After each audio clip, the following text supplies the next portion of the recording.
Hey guys, my name's Todd Hudson. I'm the creator of the Intra-Day Momentum Method. This is a mathematical model for determining intraday market direction for U.S. equities. This scientific approach to trading was developed because I saw the pains and needs of traders many years ago. The needs and pains I saw by studying numerous published traders were the trader needed the ability to explain why a trader made money. Was it intuition, luck, skill, a pattern-based strategy, reversion to the mean, trend following, risk management, or possibly any combination of the above? The trader needed the ability to define patterns mathematically.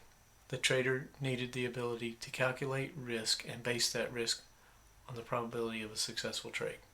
The two questions I wanted answers to that I found no way of getting an answer using traditional technical analysis were: does trend following give a trader an edge, and do fast moves come from false moves?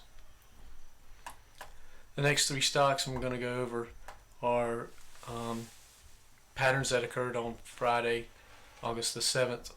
The first one is an intraday reversal. It is also a fast move.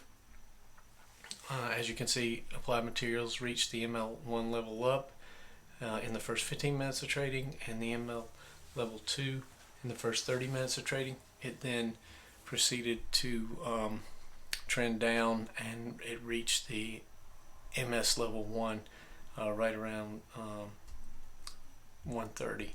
So this is basically a fast move as well as an intraday reversal in Applied Materials.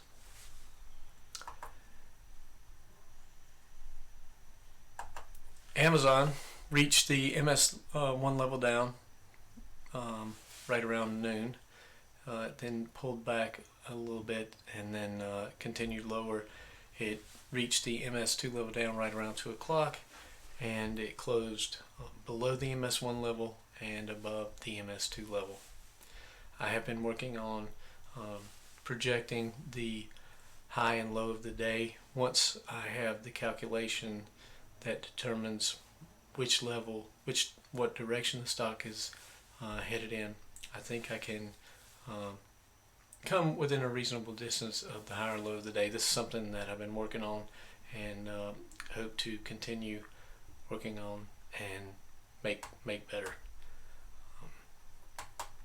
JP Morgan on the 7th of August reached the ML level up shortly after noon.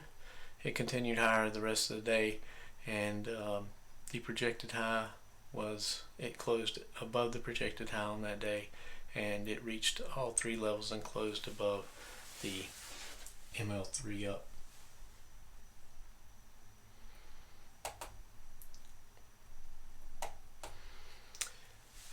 There were two articles published in 2012. They basically discussed was it possible to determine intraday market direction and what benefits a trader would get from the ability to do this. As you can see, it took about, at the time I didn't have a way to demonstrate it in real time.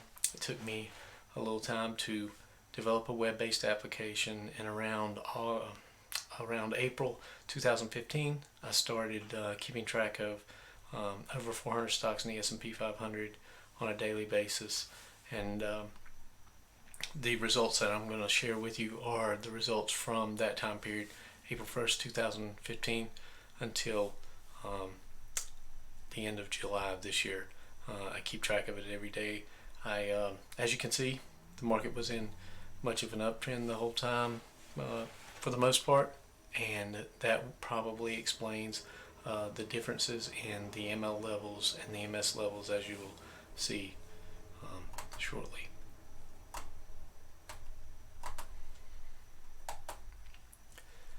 So these are the stats that this is based on the data that I received in a real-time web-based application.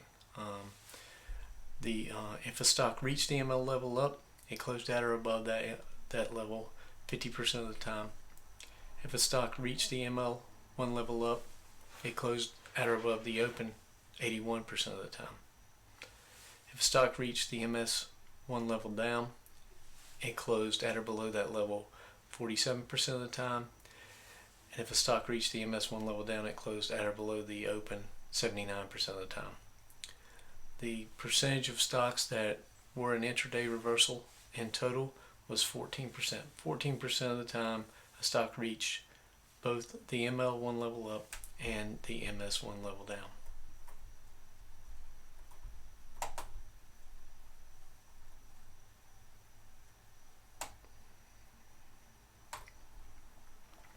This is this just shows you the probabilities once the level was met, and these include the non-reversals. So if a stock reached the ML level up, 50% of the time it closed at or above that level. If a stock reached the ML1 level up and it was not an intraday reversal, 57% of the time it closed at or above that level. If a stock reached the MS1 level down, 47% of the time it closed at or below that level. If a stock reached the MS1 level down and it was not an intraday reversal, it closed below that level 54% of the time, at or below that level. The ML2 level, these are extended out, and shortly you'll understand why I extended the levels out. I did that because I wanted to determine if trend following actually gave a trader an edge, and one of the reasons I chose to apply this over the SP500 was I saw no reason whatsoever not to, if you're doing something mathematical, it made no sense to me just to apply it to just a few stocks. Why not apply it to a large number and do it for a long period of time? The goal of this research was to apply it to a large number of stocks over an extended period of time. And as you can see, the ML level 2, 49% of the time it was reached, the stock closed at or above that level. And the ML2 non-reversals, 50% of the time it was reached, it closed at or above that level. The MS2 was 49% on both the non-reversals and the stocks that were reversals. The ML3 level up was 48% of the time, and if it was not an intraday reversal, it was 49% of the time. If a stock reached the MS3 level down, 48% of the time it closed at or below that level. If it reached the MS3 level down, it was not an intraday reversal. It closed at or below that level 45% of the time. There are two dates that are missing, and those were October the 17th, 2017 and September the 4th, 2019.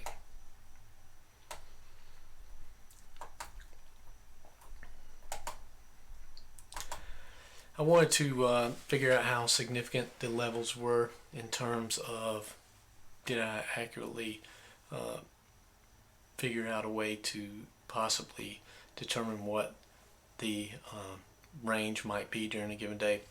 And I basically took the calculation that I used to determine the ML1 level up and the MS1 level down, and I divided the entire range of the day by this number, and I came up with the results. The high to low, basically 9% of the stocks would have needed a fourth level, but that would have been calculated from the high to low, not from the open, which it was designed to do because it is trying to determine the direction. As you can see, with the ML1 and the MS1, only 4% of the stocks would have needed a fourth level on the ML1 levels up, and 6% of the stocks that reached the MS1 level down would have needed an extended level to the fourth to capture all the intraday market movement.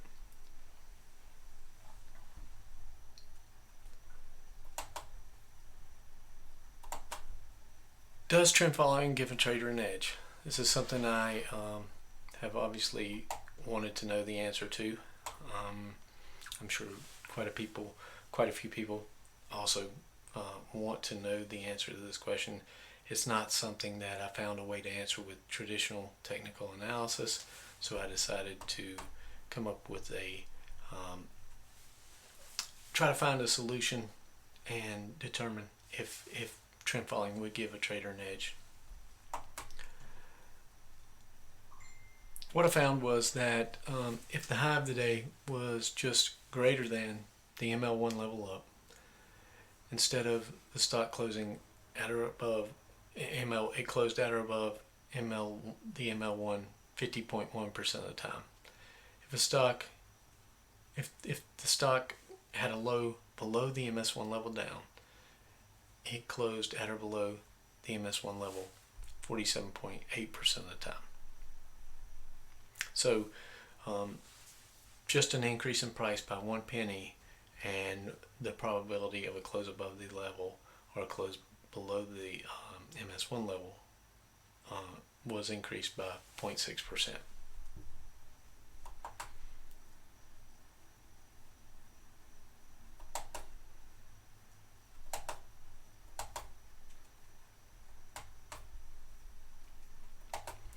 I wanted to see what percentage of the time, if we met the levels, did we get to the next level.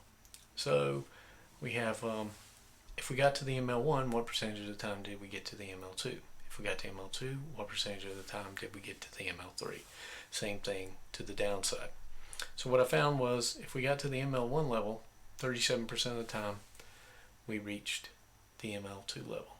If we got to the ML1 level and it was not an intraday reversal, 43% of the time we reached the ML2 level.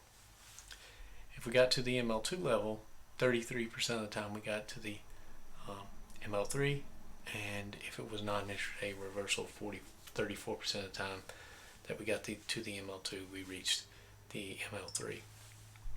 To the downside, if we reached the MS2 level down, 38% of the time we got to the MS2 level down. If it was not an intraday reversal, we reached the MS2 level down 44% of the time. If we got to the MS2 level, 38% of the time we reached the MS3 level down. If it was not an intraday reversal, 35% of the time we reached the MS3 level down.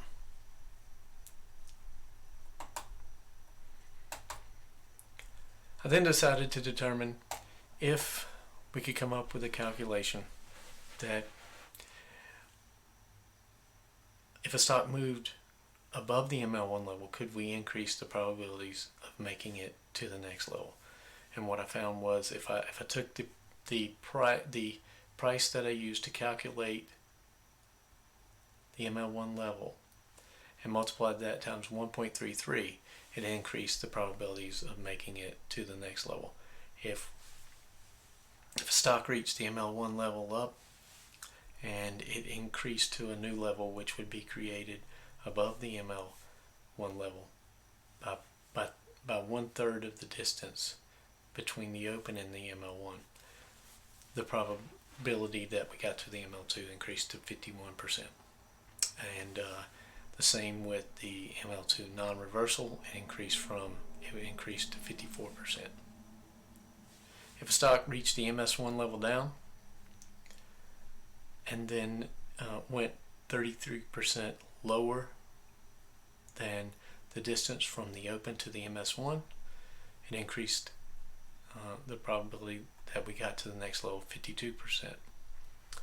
And if it was not an intraday reversal, it was increased by 56%.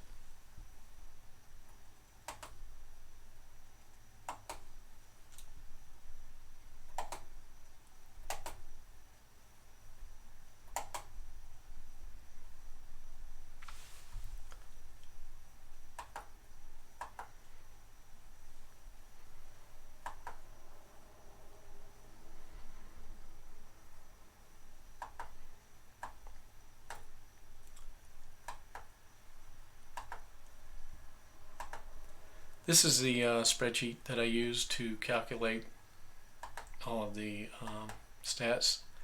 Basically, as you can see, it goes from April the 1st, 2015.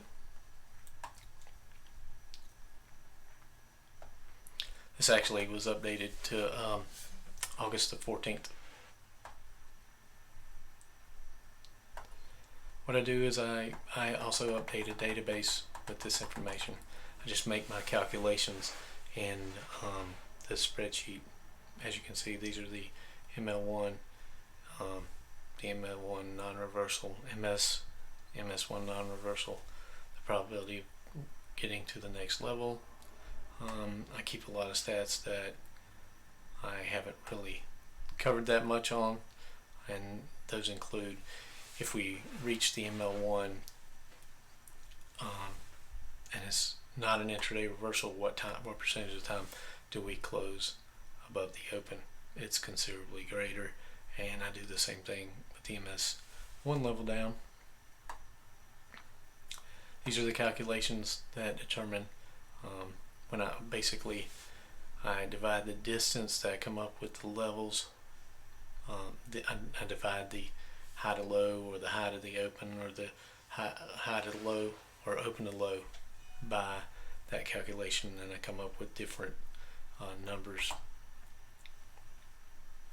I also went out to see what percentage of the time did we get an ML2 to MS2 reversal, or an ML3 to an MS3. These are typically news moves, and they're obviously an expansion of the range creates these type of moves and reversals.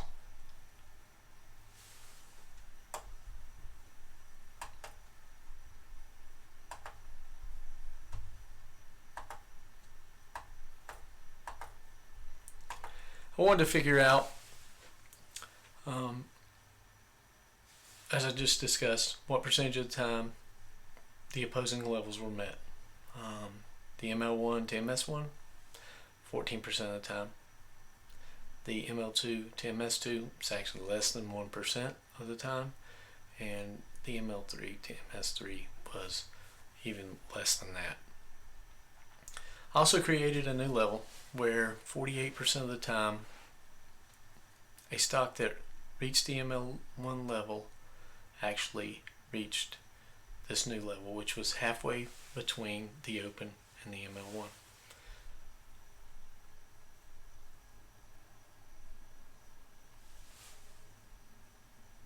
This is a underestimate because the stocks that did not meet the ML1 level are not calculated in this calculation.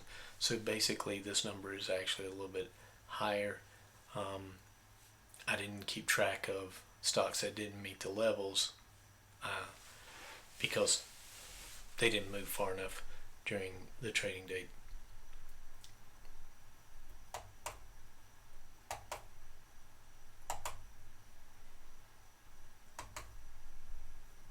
If you have any questions, you can reach me at todd.hudson@qatsystems.com, or you can reach me on my phone, 919-539-1915. Thank you very much.